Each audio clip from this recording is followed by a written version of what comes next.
Hey everyone, welcome back to my channel. So today's video I wanted to talk about my anxiety, specifically travel anxiety. So if you guys follow me on Instagram, you will know that recently I posted about getting some therapy for my travel anxiety. So I've had kind of anxiety for the last, I'd say 5 or 6 years, and before then I'd never had it before. I have spoken about it on various blog posts and on some YouTube videos about my panic attacks. So it has kind of been in my kind of blogging life. I have spoken about it quite openly. But I wanted to jump on and talk about specifically my travel anxiety, especially with everything that's going on at the moment. So I have been really good with my anxiety for the past 2 years. I would say 2-3 years I've been really good. Sometimes it kind of flares up in the summer, mostly on the tube, and I get very panicky and have panic attacks, but that's mostly because either it's too hot on the tube, it's very crowded, it's a combination of both, and I just get worked up and a panic attack just happens. But more recently I've been feeling more anxious around everything that's going on, which is understandable because it's something that's not happened before in our lifetime. So that kind of did freak me out a bit, but more so with transport. So because obviously we're all having to wear masks now, and I live in the centre of London, I am going to have to wear a mask on the tube, and I travel to work on the tube, and it takes about, on a good day, 40 minutes. On a bad day it could take anywhere from 40 minutes up to an hour. So I know that I would find it quite difficult wearing a mask on the tube, especially when it's really hot. And because also last week the government said that kind of businesses can make up their own mind on how many employees can go back to the office from August the 1st. So to me that just means that the transport may be quite busy, and it could go back to normal capacity before everything that's happened. So I just know that I will need some extra help from a therapist in order to train my mind and understand what is going on when it comes to panic attacks. I have been on a tube to Victoria, which is only 5 stops away, and it's only 10-minute tube journey. So I went on the District line, which is a very kind of open space train, so you got there's no kind of dividers, it's kind of all one train. And then I was obviously wearing a mask. I was wearing one of the medical masks because they're a bit thinner and they're a bit easier to breathe through. But I knew in my head that it was only 10 minutes. It was 5 stops, and I could get off if I wanted to at any time. I could take the bus, I could take a taxi, I kind of knew that in my head. With my work one, it's a bit different because I work in East London, well, North East London, and I live in West London, so it's quite a longer journey. And I normally take the Piccadilly line, but the Piccadilly line is well known for being a really crowded line, and it's also really hot and stuffy in the summer. The other option I can do is I can take a train 1 stop to Hammersmith, and then take the Hammersmith and City line, which is like the District line, so the trains are very long, and they're kind of not divided, and there's aircon on that. So that's kind of a starting point for me. The reason why I wanted to film this is because I really like being open and transparent with you guys and letting you guys know what's going on, and also quite a lot of you I know suffer with anxiety as well. So I wanted to kind of record, document my anxiety transport journey through this time, in case there's any tips and tricks that I pick up that I can share with you guys. So I'm well aware that there are so many people who are waiting on the NHS list, and I do feel for you guys so much, because we do need so much more resourcing and funding in that area. I will say that if you can't get through on the NHS, try different charities, because sometimes they offer support that might be a bit quicker than the NHS. I did actually have some NHS therapy when I was about 15, so about it would have been 18, so about 5-6 years ago. And that was only 10 sessions, because I was a certain age, and as you get to when you get to an adult, you get transferred to a different unit basically, because this was the children's unit. So yeah, I did have some sessions, but back then, even like 5-6 years ago, you know, the availability of mental health appointments was a lot more than it is now, because now it's more on demand, like, more demanded, whereas back then mental health was just becoming a thing.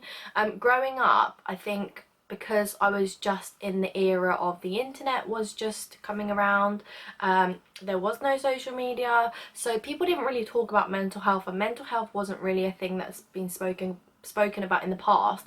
It's only now becoming like a big thing where it's, you know, not a taboo subject.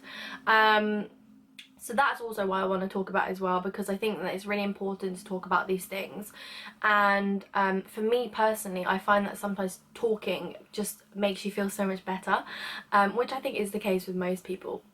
So yeah, I mean, I'm really lucky that I can afford this therapy, because obviously I have a job, and I'd rather spend that money now instead of like put it into savings, and spend it now and kind of just like not nip it in the bud, but just learn tips and tricks that will help me in my later life. And also because now is such a significant moment in time, because it's never happened before.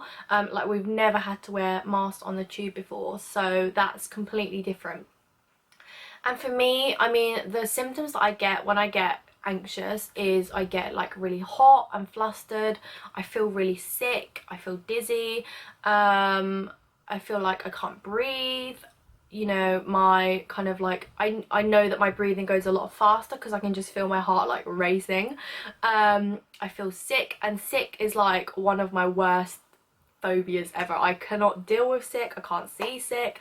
Yeah, no, just can't do that. So that kind of that's what panics me even more, is the thought of being sick is like the worst thing in the world for me. So yeah, that's why I kind of think now's the right time to start it. So I'm starting therapy tomorrow by the time this video goes up. So this video goes up on Tuesday, and I start therapy on the Wednesday. So I'll leave the link to the company I'm using down below. So basically they do like a 15-minute initial assessment. So someone calls you up and says, well, why do you want therapy? What type of therapy they think you need.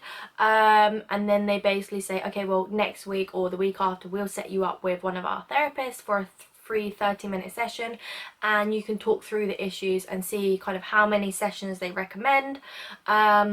And then if you don't like that therapist, you can request to have another 30-minute free session with another therapist. Because what I liked about this company is that they're not pushy people, so they don't push you to have an appointment in the first place. They don't push you if you don't like the therapist, you can change the therapist. And also they don't push you to sign up once you've had that 30-minute session. So I had my 30-minute session last week, and at the end the lady was like, well, it's your decision. If you want to do it, then let me know, and if you don't want to do it, you know, I completely understand. But in this case I've decided to go ahead with it. So I am initially signing up for about 7 sessions. So they're about just under an hour long, and they'll be once a week, which is good in consistency, because a lot can change in a week in terms of, you know, if you're feeling good that week or bad that week. Also, you know, just depending on certain things that happen. So if I get less sleep, I tend to feel anxious easier. If I've had a good night's sleep, I'm pretty much okay. If I go to new places, I feel a bit more anxious because I've not been there before. Whereas if I go to places that I've been loads of times, you know, my anxiety is not really there. So my anxiety is around transport, but it's around everything else. I'm generally quite an anxious person, but I've only really been an anxious person for the last few years. But I think also it's because for the last few years I've only really kind of like started to really know my body, and kind of like know my mindset. And I think I'm the type of person who's very in tune with my body.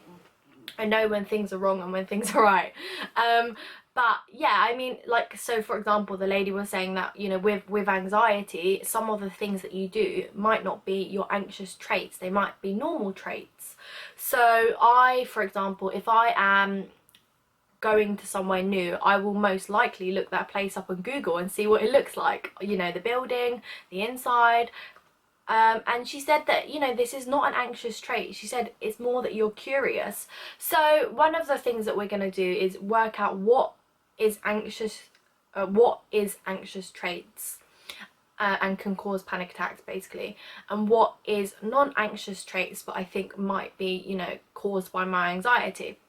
Because you said a lot of the time most of the things that you do actually aren't related to anxiety, they're just normal things, but because you are an anxious person you may just assume, oh okay, well that's from my anxiety, that's why I feel like that, or that's why I do those type of things. And then the next thing we're going to do is basically, you know, figure out a spectrum. So this is very, very high anxiety, this is when I have panic attacks, this is very low anxiety. What things on the spectrum make me feel this way? So for example, travel would probably be up here on the more higher end, because when I go on trains and it's hot and I know, you know, I've had panic attacks on the trains before, that's probably on the higher spectrum. On the lower spectrum would be being at home with my mum. That's, you know, very, very low anxiety for me. So yeah, I mean, I think I'm really excited to see this journey because it's definitely something I want to take care of. Obviously your mind is so important as well as your body. I'm quite good at taking care of my body. I kind of eat the best I can, like Monday to Friday. I've spoken about this on videos and on blog posts as well. And then on the weekends I tend to treat myself, although this week last week I did eat very badly, so you know, but that's quarantine things. But yeah, normally I'm pretty good, you know, I try and exercise when I can. I'm not the best person when it comes to exercise. I'm not consistent, I will say that, but when I exercise, I like exercising, but getting me to do exercise is so hard and I am just so rubbish at it. So yeah, but apart from that I'm really good. I mean, like, I really like to do face masks, I like to read, I like to listen to calming music sometimes, so I am really good in that space, and I do kind of like try and look after my mind. So, you know, sometimes I'll come off social media or spend a day at home and not go on my phone. But in terms of anxiety, that's something that I can't control at the moment. Aspects of it I can control, so whenever I'm traveling I always make sure that I have cold water. I always make sure that I have chewing gum, because chewing gum helps because it just kind of opens up your airways a bit. And then I always kind of like listen to my favourite music or watch something that I like. Reading on the tube actually really helps me because it just focuses like my brain and kind of just like puts me in another atmosphere instead of being on the tube. So I find that really good, which is why I tend to read the newspaper on the train in the morning and the evening. And by the time I've read that I'm almost kind of like at the end of my journey anyway. But I think with what is going to happen, especially because I haven't been on a long journey yet to my work with a mask on, I think that if I just literally got on the train tomorrow and did that, I would completely freak out, especially because the Piccadilly line is a busy line because a lot of builders use the Piccadilly line to get into central London, and also kind of like transport workers, and you know, everyone really uses the Piccadilly line. It is a very, very popular line.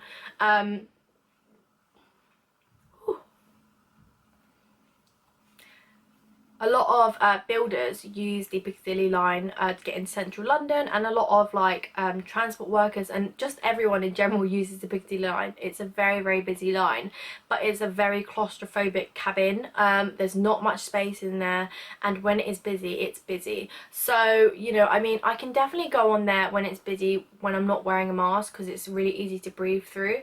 But when you're wearing a mask, it's just that added thing that you've got to worry about. And sometimes, you know, when I'm even wearing a mask going to the shop, I forget to like breathe properly or to drink some water.